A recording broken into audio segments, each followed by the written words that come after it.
మీరు చూస్తున్నారు S8 news. నమస్తే, వెల్కమ్ టు S8 న్యూస్. ముందుగా హెడ్లైన్స్.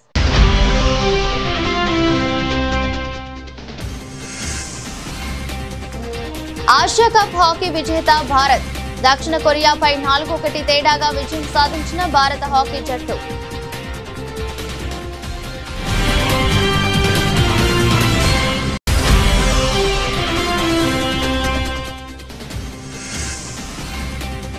US ఓపెన్ లో ఫైనల్స్ లో ట్రంప్ కు నిరసన సెగ. తీవ్ర నిరసన వ్యక్తం చేసిన ప్రేక్షకులు.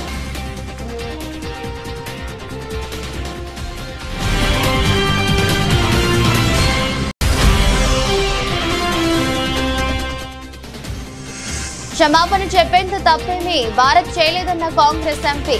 అమెరికా వాణిజ్య మంత్రి హోవార్డ్ లుత్నిక్ వ్యాఖ్యలను తిప్పికొట్టిన శెస్తరు.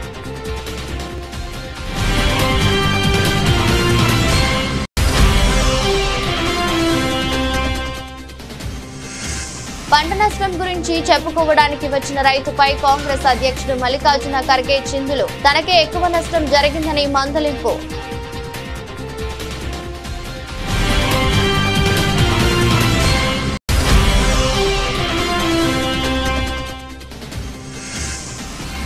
గణేష్ నిమజ్జనం తర్వాత ముంబై బీచ్ లో భారీ క్లీనింగ్ డ్రైవ్. పాల్గొన్న అక్షయ్ కుమార్, అమృత ఫడ్నవీస్.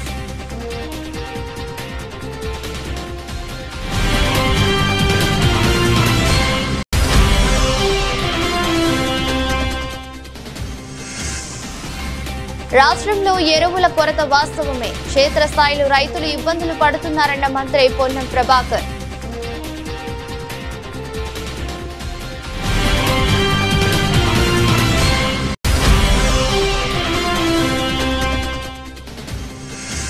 పిఠాపురం నియోజకవర్గంలో యూరియా కొరతపై ధ్వజమెత్తిన వైసీపీ శ్రేణులు. రేపు జరగబోయే అన్నదాతల పోరు కార్యక్రమాన్ని జయప్రదం చేయాలని పిలుపు.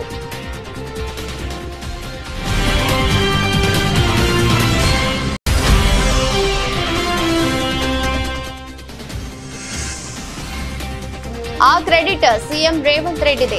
Raja Singh interesting comments.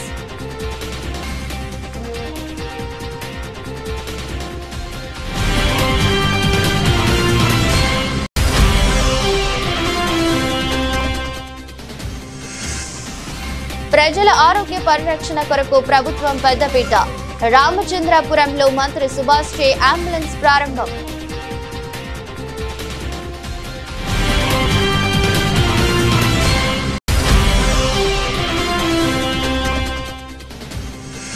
Madiga reservation పోరాట సమితి ఆధ్వర్యంలో వికలాంగులు, వృద్ధులు, వితంతువుల మహాగర్జన సన్నాహక సదస్సు. హాజరైన పద్మశ్రీ మందకృష్ణ మాదిగ.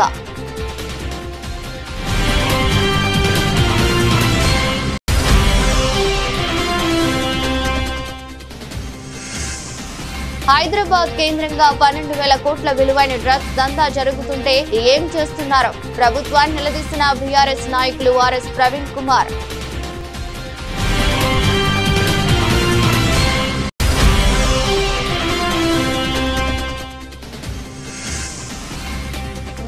విడుదలకు ముందే చిరంజీవి సినిమా సంచలనం. భారీ ధరకు ఓటీటీ రైట్స్.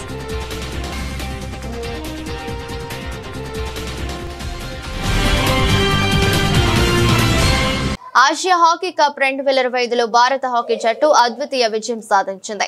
బీహార్లోని రాజ్గిర్ వేదికగా డిఫెండింగ్ ఛాంపియన్ దక్షిణ కొరియాతో జరిగిన ఫైనల్ మ్యాచ్ లో భారత్ 4-1 తేడాతో గెలుపొందింది. ఈ ఘన విజయంతో భారత్ 4వ సారి ఆసియా కప్ ను కైవసం చేసుకుంది. అంతేగాక వచ్చే ఏడాది జరిగే హాకీ ప్రపంచ కప్ కు అర్హత సాధించింది. ఇంతకు ముందు భారత్ 2003, 2007, 2017లో ఆసియా కప్ విజేతగా నిలిచింది. ఇప్పుడు 8 ఏళ్ల అనంతరం మరోసారి కప్ ను సొంతం చేసుకుంది. Match highlights. 1వ నిమిషం సుఖ్జీత్ సింగ్ వేగంగా ముందుకు దూసుకెళ్లి తొలి గోల్ ను నమోదు చేశాడు. 28వ నిమిషం దిల్ ప్రీత్ సింగ్ బలమైన దాడితో 2వ గోల్ సాధించాడు. 45వ నిమిషం అదే దిల్ ప్రీత్ తన 2వ వ్యక్తిగత గోల్ తో భారత్ ఆధిక్యాన్ని పెంచాడు. 50వ నిమిషం అమిత్ రోహిదాస్ బలమైన ఫినిషింగ్ తో 4వ గోల్ కొట్టి విజయం ఖరారు చేశాడు. ఈ విజయంతో భారత హాకీ జట్టు 2026లో ఆగస్టు 14 నుంచి 30 వరకు బెల్జియం మరియు నెదర్లాండ్స్ వేదికగా జరగబోయే హాకీ ప్రపంచ కప్ టోర్నీకి అర్హత సాధించింది.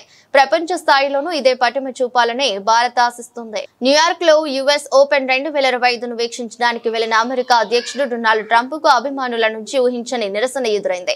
ఆయన రాక కారణంగా పురుషుల సింగిల్స్ ఫైనల్ ఆలస్యం కావడంతో ప్రేక్షకులు తీవ్ర అసహనం వ్యక్తం చేశారు.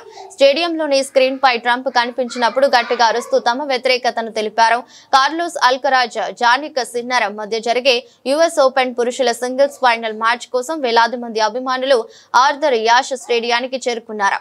అయితే ఈ మ్యాచ్ కు ట్రంప్ హాజరవుతున్నారన్న వార్తతో సీక్రెట్ సర్వీస్ అధికారులు భద్రతను అసాధారణ స్థాయిలో కట్టుదిట్టం చేశారు. 24,000 మంది సామర్థ్యం ఉన్న స్టేడియంలోకి ప్రవేశించే ప్రతి ఒక్కరిని వారి బ్యాగులను క్షుణ్ణంగా తనిఖీ చేశారు. ఈ ప్రక్రియ వల్ల మధ్యాహ్నం 2 గంటలకు ప్రారంభం కావాల్సిన మ్యాచ్ అరగంటకు పైగా ఆలస్యమైంది. ఈ ఆలస్యంపై అభిమానులు తీవ్ర ఆగ్రహం వ్యక్తం చేశారు. ఇదంతా 100% ఆయన వల్లే జరిగింది. ఇది చాలా స్వార్థపూరితమైన చర్య. తన వల్ల ఇలాంటి పెద్ద ఈవెంట్ ఆలస్యం అవుతుందని ఆయనకు తెలియదా? ప్రత్యేకించి ఆయనను ద్వేషించే నగరంలో ఇలా చేయడం సరికాదని బ్రూక్లిన్ కు చెందిన కెవిన్ అనే అభిమాని అన్నారు. ట్రంప్ రాకతో స్టేడియం పరిసరాల్లో పూర్తి గందరగోళం నెలకొందని, పార్కింగ్ కూడా దొరక్క ప్రజలు మైళ్ల దూరం నడవాల్సి వచ్చిందని మరో వ్యక్తి తెలిపారు. భారతదేశం ఎవరికి ఎలాంటి క్షమాపణ చెప్పదని కాంగ్రెస్ ఎంపీ శశి థరూర్ స్పష్టం చేశారు. అసలు క్షమాపణ కోరేంత తప్పు భారత్ చేయలేదని ఆయన పేర్కొన్నారు. ఈ మేరకు అమెరికా వాణిజ్య మంత్రి హోవార్డ్ లుత్నిక్ చేసిన వ్యాఖ్యలపై థరూర్ తాజాగా స్పందించారు. రష్యా నుంచి ఆయిల్ కొనుగోలు చేయాలంటూ మొదట్లో భారత్ ను ప్రోత్సహించిందే అమెరికా అని గుర్తు చేశారు. అంతర్జాతీయంగా ధరల స్థిరీకరణ కోసం రష్యా చమురు కొనాలని చెప్పిందన్నారు. ఇప్పుడు అదే అమెరికా రష్యా చమురు కొనొద్దని చెబుతుందని చెప్పారు. మీరు కొనమంటే కొనాలి, వద్దంటే మానేయాలా అని నిలదీశారు. ఈ సందర్భంగా లుత్నిక్ ను ఉద్దేశిస్తూ మీ దేశం విషయంలో మీకెంత సార్వభౌమాధికారం ఉంటుందో, మీ నిర్ణయాల విషయంలో మీరెంత స్వాతంత్రంగా ఉంటారో, మా దేశం విషయంలో మేము కూడా అంతే సార్వభౌమాధికారంతో స్వాతంత్రంతో వ్యవహరిస్తాం అనే విషయం అర్థం చేసుకోవాలని శశి థరూర్ హితవు పలికారు. వర్షాలకు పంట నీట మునిగి నష్టపోయారని ప్రభుత్వం ఆదుకోవాలని కోరడానికి వచ్చిన ఒక రైతుకు ఉపశమనం లభించకపోగా కాంగ్రెస్ అధ్యక్షుడు మల్లికార్జున ఖర్గే చేతిలో చీవాట్లు తిన్నాడు. దీనికి సంబంధించిన వీడియో క్లిప్ ఇప్పుడు వైరల్ అవుతోంది. కలబురగిలో ఖర్గే ఇంటికి ఒక రైతు వచ్చి ఇటీవల వర్షాలకు తాను వేసిన 4 ఎకరాల్లోని పంట దెబ్బతిందని విన్నవించుకున్నాడు. దీంతో నీవి 4 ఎకరాలే పోయాయి, నావి అంతకన్నా ఎక్కువగా 40 ఎకరాలు పోయాయి. ఇది ఎలా ఉందంటే 3 పిల్లలున్న వ్యక్తి 6 సంతానం ఉన్న వ్యక్తి వద్దకు వచ్చి కష్టాలు చెప్పుకున్నట్టు ఉంది అంటూ ఆ వ్యక్తిని మందలించాడు. పైగా ఊరికే ప్రచారం కోసం ఇక్కడకు రావద్దు, దీని గురించి నాకంతా తెలుసు, ఏడాది పంటల నష్టం గురించి నాకు అవగాహన ఉంది అంటూ అవమానించాడు. అంతేకాకుండా మీకు తక్కువ నష్టం కాబట్టి తట్టుకోగలరు, పెద్ద మొత్తంలో నష్టపోయిన మాలాంటి వారికి ఇది చాలా కష్టమని ఖర్గే పేర్కొన్నారు. కాగా పంట నష్టం గురించి చెప్పుకోవడానికి వచ్చిన రైతు పట్ల ఖర్గే దురుసుగా వ్యవహరించిన తీరుపై విపక్షాలు, ప్రజలు తీవ్రంగా తప్పుపడుతున్నారు.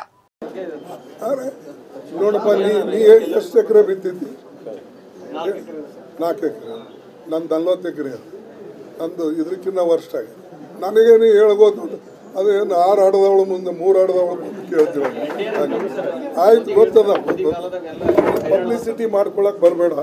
ನನಗೆ ಇದ್ರ ಬಗ್ಗೆ ಗೊತ್ತದ. ಹೆಸರು ಹೋಗ್ಯದ, ಉದ್ದು ಹೋಗ್ಯದ, ತೊಗರಿ ಹೋಗ್ಯದ. ನೀ ಏನು ಸಸ್ಟೈನ್ ಮಾಡ್ಕೊಳ್ಬೋದು, ನಮಗೆ ಸಸ್ಟೈನ್ ಆಗಲ್ಲ. ಇಷ್ಟಿಷ್ಟು ಏರಿಯಾದಾಗ ಬಿತ್ತು. ಓಕೆ, ಮೋದಿ ಶಾಕ್ ಕೇಳಿ ತೊಗರಿ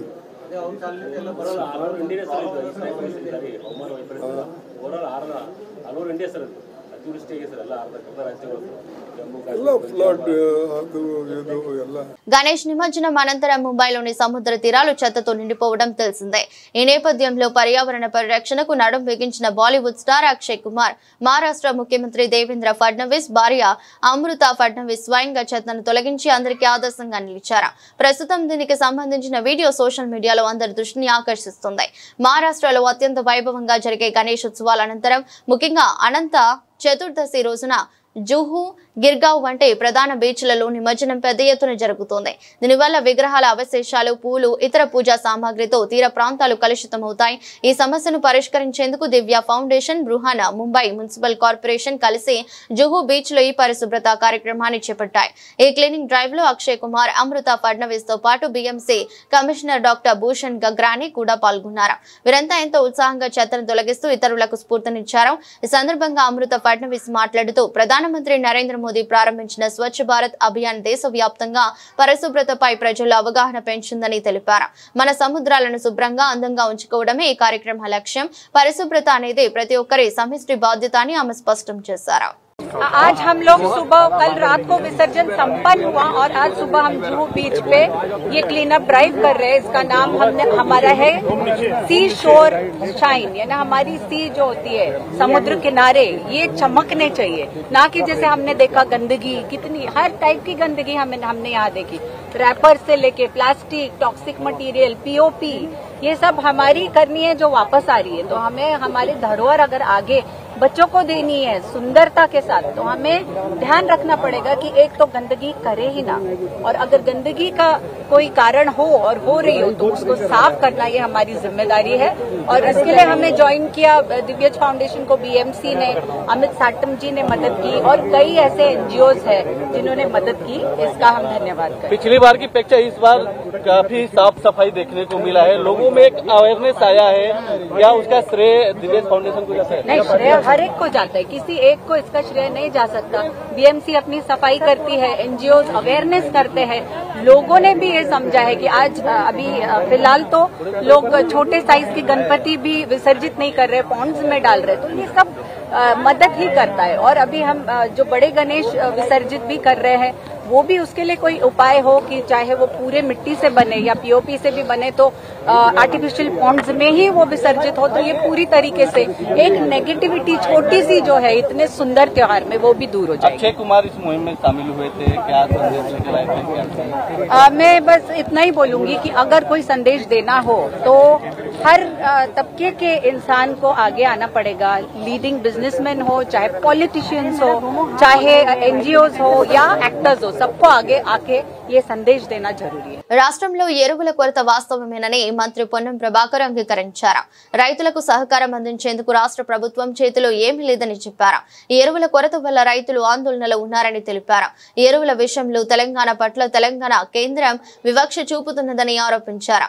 గాంధీ భవన్ లో ఆయన మీడియాతో మాట్లాడుతూ ఎరువుల తయారీ సరఫరాపై పూర్తి ఆధిపత్యం కేంద్రానిదేనని చెప్పారు. కేంద్రం మన రాష్ట్రంపై వివక్ష చూపిస్తుంది. రాష్ట్ర ప్రభుత్వంపై రైతుల్లో వ్యతిరేకత రావాలనేదే వారి ఉద్దేశమన్నారు. ఈ సమస్యకు బాధ్యత వహించాల్సిన వాళ్ళు నిమ్మకు నీరెత్తినట్లు ఉన్నారని ఆగ్రహం వ్యక్తం చేశారు. క్షేత్ర స్థాయిలో రైతులు పడుతున్న ఇబ్బందిని గమనిస్తా ఉన్నా వారందరికీ కూడా రాష్ట్ర ప్రభుత్వం నుంచి మీ ఇబ్బందిని గమనిస్తా ఉన్నాం, కానీ మీకు సహకారం అందించడానికి మా చేతిలో ఎరువుల తయారీ ఉత్పత్తి లేదు. మన రాష్ట్రంలో ఉన్న రామగుండం ఎరువుల ఫ్యాక్టరీ ఉద్దేశపూర్వకంగా నిర్లక్ష్యంగా కావాల్సుకున్న 4 నెలలుగా ఉత్పత్తి కాకుండా చూస్తా ఉన్నటువంటి పరిస్థితి ఉన్నది. మేము డిమాండ్ చేస్తాను రామగుండం ఎరువుల ఫ్యాక్టరీని ఉత్పత్తి చేసి తెలంగాణ రైతులకు ఎరువులు ఇవ్వమని, అది కూడా సహకరించడంలే. ఇవాళ రాష్ట్రానికి రావాల్సినటువంటి దాదాపు 11 లక్షల మెట్రిక్ టన్నులు రావాల్సి ఉంటే 5.2 lakhs మెట్రిక్ 5.20 lakhs మెట్రిక్స్ మాత్రమే వచ్చినది. ఇది ఈ ప్రభుత్వం యొక్క ఎంత పెద్ద నిర్లక్ష్యం జరుగుతుందో ఒకసారి చూడండి. మనందరం కూడా రైతులు, తెలంగాణలో ఉన్నటువంటి రైతులందరూ భారతీయ జనతా పార్టీ నాయకత్వాన్ని నిలదీయాల్సిన అవసరం ఉంది. కేంద్రంలో ఉన్నటువంటి బాధ్యత గల వ్యక్తులు బాధ్యత రాహిత్యంగా వివరిస్తారు. 8 మంది లోక్సభ సభ్యులు, రాజ్యసభ సభ్యులుగా లక్ష్మణ్ గారు, కృష్ణయ్య గారు ఉండి కూడా 2 కేంద్ర మంత్రులు కూడా ఈరోజు ఇక్కడ ఎరువుల సరఫరాకు సంబంధించిన పూర్తిగా వైఫల్యం భారతీయ జనతా పార్టీ భరించాల్సిందే. నేను మళ్ళీ చెప్తా ఉన్నా, విత్తనాలు లేవన్నా, విద్యుత్ లేదన్నా, ఇంకేదైనా రైతాంగానికి ఇబ్బంది కలిగినా తెలంగాణ రాష్ట్ర ప్రభుత్వం బాధ్యత వహిస్తుంది. కానీ ఎరువులకు సంబంధించి మాత్రం పూర్తిగా తయారు సరఫరా బాధ్యత కేంద్రందే. ఇవాళ మీ మీద కేంద్రం మీద నెట్టుతున్నమని కాదు. ఫెడరల్ సిస్టమ్, రాష్ట్ర కేంద్ర ప్రభుత్వాల విధులు, విధి నిర్వహణ యొక్క బాధ్యతల్లో మీరు పర్యవేక్షించినప్పుడు కూడా స్పష్టంగా రసాయనాల ఎరువులకు సంబంధించినటువంటి శాఖ కేంద్రంలో ఉంటే తప్ప రాష్ట్రాల్లో ఉండదు. ఒక తెలంగాణ కాదు, దేశంలో ఏ రాష్ట్రంలో ఉండదు. అందుకే ఇలా మరొకసారి కేంద్ర ప్రభుత్వాన్ని డిమాండ్ చేస్తా ఉన్నా. పిఠాపురం నియోజకవర్గంలో వైసీపీ శ్రేణులు యూరియా కొరతపై ధ్వజమెత్తారు. నియోజకవర్గ వ్యాప్తంగా రైతులకు యూరియా అందించలేకపోయిన కూటమి సర్కార్ తీరుని విమర్శిస్తూ రేపు జరగబోయే అన్నదాతల పోరు కార్యక్రమాన్ని జయప్రదం చేయాలని పిలుపునిచ్చారు. పిఠాపురం వైసీపీ నాయకులు గంటేపల్లి బాబీ మాట్లాడుతూ రాష్ట్ర ముఖ్యమంత్రి చంద్రబాబు నాయుడు రైతులు పొట్టకొడుతున్నాడని, వ్యవసాయం అంటే అతనికి గిట్టదని, అందుకే వ్యవసాయం మాన్పించి రైతులను రోడ్లకి ఈడ్చి ఆ భూములు తక్కువ రేట్లకు కార్పొరేట్లకు అమ్ముకునేందుకు చేసుకునేందుకు వ్యూహం పన్నుతున్నారని, ప్రజలకు తినడానికి తిండి లేకుండా చేయడమే చంద్రబాబు ప్రధాన ఉద్దేశమని మండిపడ్డారు. తక్షణమే రైతులకు యూరియా అందించి వ్యవసాయం చేసుకునేందుకు ప్రభుత్వం చర్యలు తీసుకోవాలని డిమాండ్ చేస్తున్నట్లు తెలిపారు. రాష్ట్ర మాజీ ముఖ్యమంత్రి వైఎస్ఆర్ కాంగ్రెస్ పార్టీ అధ్యక్షులు వైఎస్ జగన్మోహన్ రెడ్డి గారి పిలుపు మేరకు రేపు రాష్ట్ర వ్యాప్తంగా రైతన్నల పోరు, ఎరువుల బ్లాక్ మార్కెట్పై రైతన్నల పోరు కార్యక్రమాన్ని రాష్ట్ర వ్యాప్తంగా అన్ని రెవెన్యూ డివిజన్ కేంద్రాల వద్ద ఆర్డీఓలకి ధర్నా చేసి వినపత్రాలు ఇచ్చే కార్యక్రమం రాష్ట్ర వ్యాప్తంగా పార్టీ పిలుపునిచ్చింది. ఈ పిఠాపురం నియోజకవర్గం నుంచి కూడా మా నాయకురాలు వంగ గీతా విశ్వనాథ్ గారి ఆధ్వర్యంలో ఈరోజు పిఠాపురం పట్టణంలో పోస్టర్ రిలీజ్ కార్యక్రమం చేయడం జరిగింది పార్టీ ఆఫీస్ నందు. ఈ కూటమి ప్రభుత్వం వచ్చిన ఈ 15 నెలల కాలంలో ఈ రాష్ట్రంలో రైతుల పరిస్థితి ఎంతగా దిగజారిందో ఈరోజు ఒక యూరియా బస్తా కోసం కూడా పనులు మానుకుని రోజుల తరబడి సొసైటీల చుట్టూ, ప్రైవేటు షాపుల చుట్టూ తిరుగుతా రైతు పడుతున్న అవస్థలు చూసి ఈ రాష్ట్రంలో ఎప్పుడూ లేని ఈ పరిస్థితి ఎందుకు వచ్చింది? రైతే రాజు అని పిలుపునిచ్చిన రైతు బాంధవుడు డాక్టర్ వైఎస్ రాజశేఖర రెడ్డి గారి హయాంలో రైతు ఏ రకంగా బతికాడు ఈ రాష్ట్రంలో, రైతుల జీవితాలు ఏ రకంగా బాగుపడ్డాయి. తదనంతరం డాక్టర్ వైఎస్ జగన్మోహన్ రెడ్డి గారి నాయకత్వంలో 2019-24 మధ్య ఏనాడన్నా ఇలాంటి పరిస్థితి ఉందా? పండిన పంటకు గిట్టుబాటు ధర లేక, అమ్ముకునే పరిస్థితి లేక ఈ 15 నెలల కాలంలో ప్రతి పంట పండించే రైతు కూడా ఈరోజు టమాటా రైతు, ఉల్లి రైతు, పొగాకు రైతు, అసలు అది ఇది లేదు. ఈ రాష్ట్రంలో పంట పండించే ప్రతి రైతు కూడా రోడ్డు ఎక్కాల్సిన పరిస్థితి, దేనికి గిట్టుబాటు ధర కల్పించలేని పరిస్థితి. వాళ్ళకి ఫ్రీగా ఇచ్చే ఇన్సూరెన్స్ కూడా ఈ ప్రభుత్వం తొలగించి రైతుల్ని నానా కష్టాలు పెడుతున్న తీరు ఈరోజు చాలా దారుణమైన పరిస్థితి. చంద్రబాబు నాయుడు గారి స్వభావం తెలిసిన వాళ్ళు ఎవరైనా సరే ఆయన ఎంతసేపు కూడా వ్యవసాయం దండగా అని ఎప్పటి నుంచో ఈ రైతాంగమే కక్ష కట్టి ఉన్న అతని విధానాల వల్ల రైతులు చాలా నష్టపోయారు. భాగ్యనగరంలో గణేష్ నిమజ్జనం చాలా ప్రశాంతంగా పూర్తయిందని గోషామహల్ ఎమ్మెల్యే రాజాసింగ్ వ్యాఖ్యానించారు. పోలీస్, మున్సిపల్, నీటి శాఖ, ట్రాఫిక్ శాఖ ముఖ్యమంత్రి రేవంత్ రెడ్డి నిమజ్జన కార్యక్రమానికి బాగా సహకరించారని తెలిపారు. ఈ మేరకు ప్రకటన విడుదల చేశారు రాజాసింగ్. ట్యాంక్ బండుపై జరిగిన వినాయక నిమజ్జన కార్యక్రమాన్ని ముఖ్యమంత్రి రేవంత్ రెడ్డి దగ్గరుండి నిరంతరం పర్యవేక్షించారని, ఈ క్రెడిట్ ఆయనకే దక్కుతుందని పేర్కొన్నారు. ఈ సందర్భంగా సీఎం రేవంత్ రెడ్డికి ప్రత్యేక ధన్యవాదాలు తెలిపారు. ఈ క్రమంలో ముఖ్యమంత్రి రేవంత్ రెడ్డికి కొన్ని సూచనలు చేశారు రాజాసింగ్. వినాయక్ సాగర్ నీరు మురికిగా ఉందని, దురదృష్టవశాత్తు దేవుల నిమజ్జనాలను కూడా ఆ నీటిలోనే చేస్తున్నామని ఆవేదన వ్యక్తం చేశారు రాజాసింగ్. ఇలా చేస్తే పాపం చేస్తున్నట్లు అవుతుందని చెప్పుకొచ్చారు. వినాయక సాగర్ నీటిని పరిశుభ్రం చేస్తానని మాజీ సీఎం కేసీఆర్ కూడా గతంలో చెప్పారని గుర్తు చేశారు. వినాయక సాగర్ లోకి మురికి కాలువ నీరు వస్తుందని, ఆ నీటిని మళ్లించాల్సిన అవసరం ఎంతైనా ఉందని తెలిపారు. వినాయక్ సాగర్ ను వర్షపు నీటితో నింపాలని సూచించారు. రాబోయే ఏడాది వినాయక్ సాగర్ లో చేసే గణనాథుల నిమజ్జనాలను మంచి వర్షపు నీటిలో చేయాలని సూచించారు. ఇందుకోసం సీఎం రేవంత్ రెడ్డి ప్రత్యేకంగా కృషి చేయాలని కోరారు. ఇలా చేస్తే రేవంత్ రెడ్డికి, గణేష్ భక్తులందరికీ తప్పకుండా స్వామివారి ఆశీర్వాదం లభిస్తుందని ఎమ్మెల్యే రాజాసింగ్ పేర్కొన్నారు. ప్రజల ఆరోగ్య పరిరక్షణ కొరకు ప్రభుత్వం పెద్దపీట వేసి ఆరోగ్య పరిరక్షణ వసతుల కల్పన కొరకు విశేషంగా కృషి చేస్తుందని రాష్ట్ర కార్మిక శాఖ మంత్రి వాసంశెట్టి సుభాష్ తెలిపారు. సోమవారం స్థానిక ప్రాంతీయ ఆసుపత్రి నందు సుమారు 40 లక్షల అంచనా వ్యయంతో కేటాయించిన అడ్వాన్స్ లైఫ్ సపోర్ట్ 108 అంబులెన్స్ ను ఆయన ప్రారంభించారు. ఈ సందర్భంగా మాట్లాడుతూ రాష్ట్ర ప్రభుత్వం ఎన్టీఆర్ వైద్య సేవ ద్వారా 25 లక్షల వరకు వైద్య సేవలు ఉచితంగా అందజేస్తుందన్నారు. ఈ వాహనంలో అడ్వాన్స్డ్ లైఫ్ సపోర్ట్ తో ఒకేసారి 3 రోగులను తరలించేందుకు వీలుందన్నారు. ఈ వాహనంలో 28 రకాల అత్యవసర ఔషధాలు అందుబాటులో ఉన్నాయని తెలిపారు. రాష్ట్రాన్ని ఆరోగ్య ఆంధ్రప్రదేశ్ గా తీర్చిదిద్దే క్రమంలో ఆరోగ్య పరిరక్షణకై అత్యంత ప్రాధాన్యతను కల్పిస్తుందన్నారు. ప్రజల ఆరోగ్య పరిరక్షణే మా ప్రభుత్వ ధ్యేయం. ఇదే ఇన్సూరెన్స్ ద్వారా సుమారు ప్రతి పేషెంట్కి కూడా, ప్రతి పౌరుడికి కూడా 25 లక్షలు కవరేజ్ అయ్యేలాగా ఈ ప్రభుత్వం ఇన్సూరెన్స్ ద్వారా నిర్ణయం తీసుకోవడం జరిగింది. ఇన్సూరెన్స్ ద్వారా ఈ యొక్క 25 లక్షలు ప్రతి ఒక్కరికి ఇంప్లిమెంట్ జరిగేలాగా చర్యలు తీసుకోవడం జరిగింది. అదేవిధంగా ఈ రోజున అంబులెన్స్ అనేది సుమారు 40 లక్షలు విలువ చేసే అంబులెన్స్ ఈ యొక్క రామచంద్రపురం ఏరియా హాస్పిటల్కి కేటాయించడం జరిగింది. ఇందులో గతంలో బేసిక్ అడ్వాన్స్ లైఫ్ సిస్టమ్ అనేది అంబులెన్స్లో ఉండేది. మరి హై టెక్నాలజీతో ఈ రోజున అడ్వాన్స్డ్ లైఫ్ సపోర్ట్ అనేది సిస్టమ్ అనేది ఇక్కడ ఇన్బిల్డ్ చేయడం జరిగింది. సుమారు ఇందులో 42 ఎక్విప్మెంట్లు ఇందులో ఇన్బిల్డ్ అయి ఉన్నాయి. అలాగే ఏఈడి అనే సిస్టమ్ ద్వారా కార్డియాలిక్ అరెస్ట్ జరిగితే ఆటోమేటిక్గా షాక్ ఇచ్చి మళ్ళీ తిరిగి గుండె కొట్టుకునేలా చేసే ఎక్విప్మెంట్ కూడా ఇందులో పొందుపరిచింది. మాదిగ రిజర్వేషన్ పోరాట సమితి ఆధ్వర్యంలో తెల్లాపూర్ మున్సిపాలిటీ పరిధిలోని కొల్లూరు గ్రామం బిఆర్జీ ఫంక్షన్ హాల్లో వికలాంగులు, వృద్ధులు, వితంతువులు మహాగర్జన సన్నాహక సదస్సు ఘనంగా జరిగింది.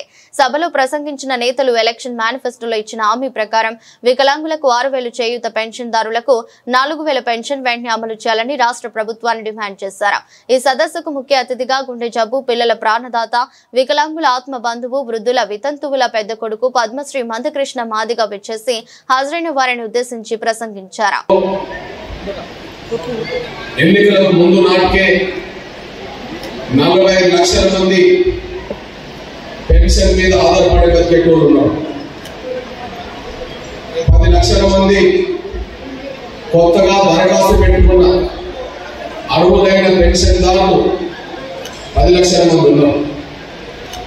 ఈ 55 లక్షల మంది పెన్షన్ మీద ఆధారపడి బతికేటోళ్లకు కాంగ్రెస్ పార్టీ మేనిఫెస్టోలో స్పష్టంగా చెప్పింది, వికలాంగులకు 6,000 పెన్షన్ ఇస్తాము అని. వృద్ధులు, వితంతులు, ఒంటరి మహిళలతో పాటు నేత, బీడీ, గీత కార్మికులతో పాటు పెన్షన్ మీద ఆధారపడే ప్రతి ఒక్కరికి ఖచ్చితంగా 4,000 రూపాయలు పెన్షన్ ఇస్తామని చెప్పి స్పష్టంగా ఎన్నికల మేనిఫెస్టో చెప్పడం జరిగింది. అదే సమయంలో మేము అధికారంలోకి వచ్చిన వెంటనే కొత్తగా 10 లక్షల మంది కూడా పెన్షన్ మంజూరు చేద్దామని చెప్పి రేవంత్ రెడ్డి గారు బహిరంగ సభలో మాట్లాడిన సందర్భాలు ఉన్నాయి. ఎప్పటి నుండి పెన్షన్ పెంచామని అనే మాటకు ఆయన సూటిగానే చెప్పాడు. ఎప్పటి నుండి పెన్షన్ పెంచామనే మాటకు ఆయన సూటిగానే చెప్పాడు. 2023 డిసెంబర్ 9న మీ బ్యాంక్ అకౌంట్ లో ఖచ్చితంగా పెన్షన్ పడబోతుంది. 2023 డిసెంబర్ 9న ఖచ్చితంగా ఒక సంస్థతో మీ పెన్షన్ అన్ని మీకు దక్కబోతున్నాయని చెప్పి తేదీతో సహా రేవంత్ రెడ్డి గారు చెప్పారు. పాత్రికేయ మిత్రులారా, దాదాపు 45 లక్షల మంది పెన్షన్ మీద ఆధారపడే వాళ్ళకు, కొత్తగా పెన్షన్ కోసం ఎదురు చూసే వాళ్ళకు రేవంత్ రెడ్డి గారు ఇచ్చిన మాట అది. కానీ ఈ రోజుకి సరిగ్గా 20 నెలలు. హైదరాబాద్ కేంద్రంగా 12,000 కోట్ల విలువైన డ్రగ్స్ దందా జరుగుతుంటే తెలంగాణ ముఖ్యమంత్రి హోంమంత్రి రేవంత్ రెడ్డి మన పోలీసులు ఏం చేస్తున్నారని బీఆర్ఎస్ నాయకులు ఆర్ఎస్ ప్రవీణ్ కుమార్ నిలదీశారు. మహారాష్ట్ర పోలీసులు వచ్చి గుట్టు రట్టు చేసేంత వరకు పోలీస్ వ్యవస్థ ఏం చేస్తుందన్నారు. ఈ ఒక్క సంఘటన చాలు రాష్ట్రంలో శాంతి భద్రతలు ఎంతగా దిగజారాయో చెప్పడానికి. ఇది ముమ్మాటికి రేవంత్ రెడ్డి ప్రభుత్వ అసమర్థ పాలనకు నిలువుటద్దమని విమర్శించారు.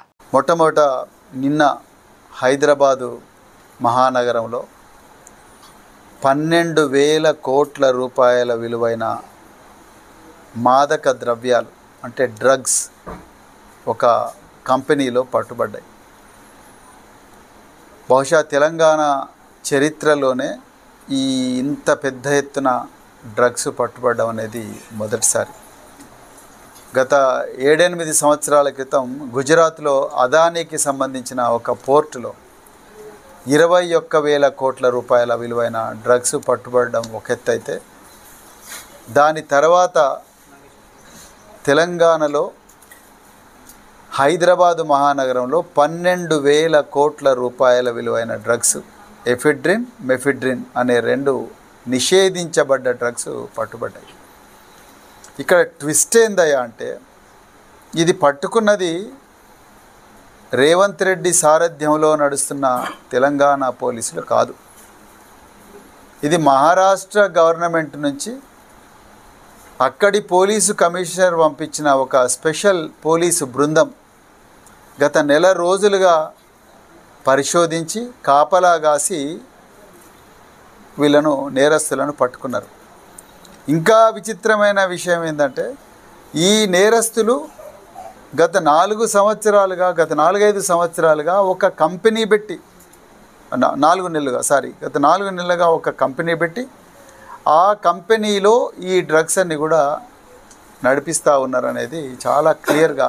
ఇప్పుడు నేను చెప్తున్న గంజాయి అక్రమ రవాణా కానీ లేకపోతే డ్రగ్స్ తయారు చేసే ఫ్యాక్టరీలు ఏదో మెక్సికోనో వెనుజులా కాదు, తెలంగాణలో ఇవాళ మెక్సికో వెనుజులాగా తయారైంది తెలంగాణ.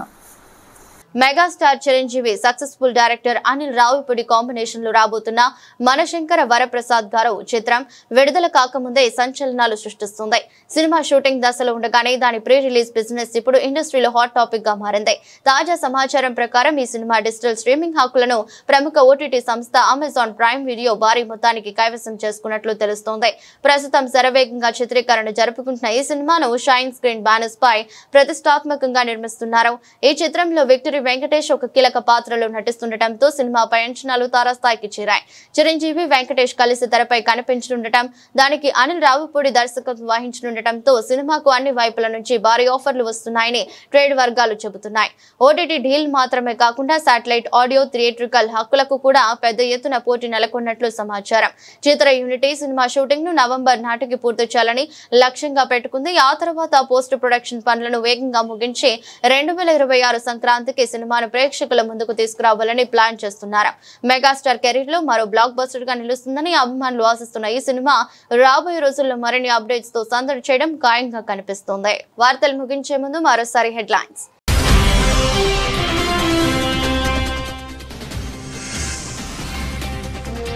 ఆసియా కప్ హాకీ విజేత భారత్.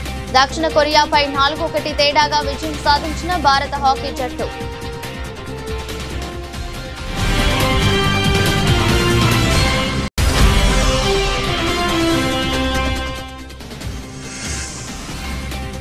యుఎస్ ఓపెన్ లో ఫైనల్స్ లో ట్రంప్ కు నిరసన సెగ. తీవ్ర నిరసన వ్యక్తం చేసిన ప్రేక్షకులు.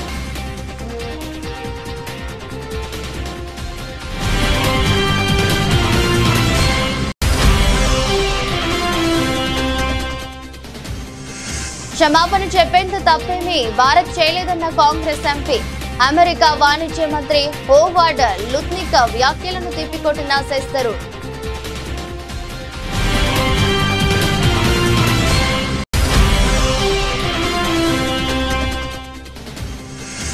పంట నష్టం గురించి చెప్పుకోవడానికి వచ్చిన రైతుపై కాంగ్రెస్ అధ్యక్షుడు మల్లికార్జున ఖర్గే చిందులు. తనకే ఎక్కువ నష్టం జరిగిందని మందలింపు.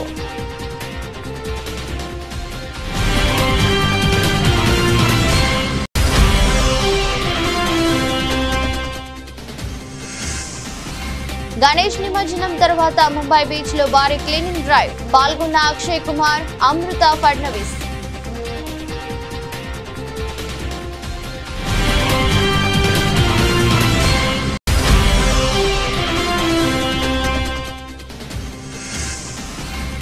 రాష్ట్రంలో ఎరువుల కొరత వాస్తవమే. క్షేత్రస్థాయిలో రైతులు ఇబ్బందులు పడుతున్నారన్న మంత్రి పొన్నం ప్రభాకర్.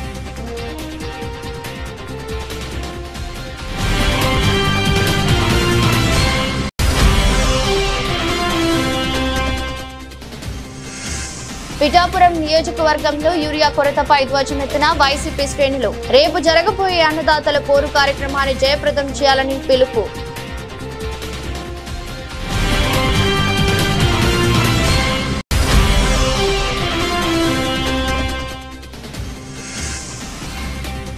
ఆ credit CM Revanth రెడ్డిదే. Raja Singh interesting comments.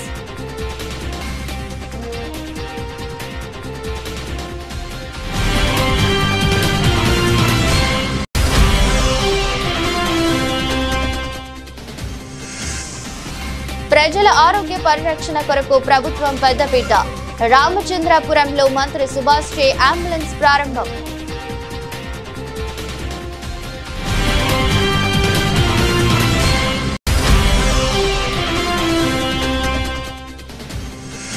Madiga reservation పోరాట సమితి ఆధ్వర్యంలో వికలాంగులు, వృద్ధులు, వితంతువుల మహాగర్జన సన్నాహక సదస్సు. హాజరైన పద్మశ్రీ మందకృష్ణ మాదిగ.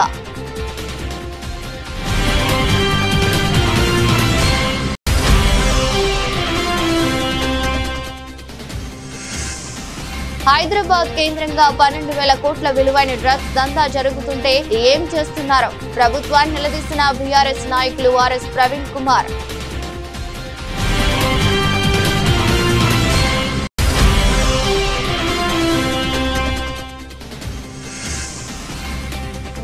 విడుదలకు ముందే చిరంజీవి సినిమా సంచలనం. భారీ ధరకు ఓటీటీ రైట్స్.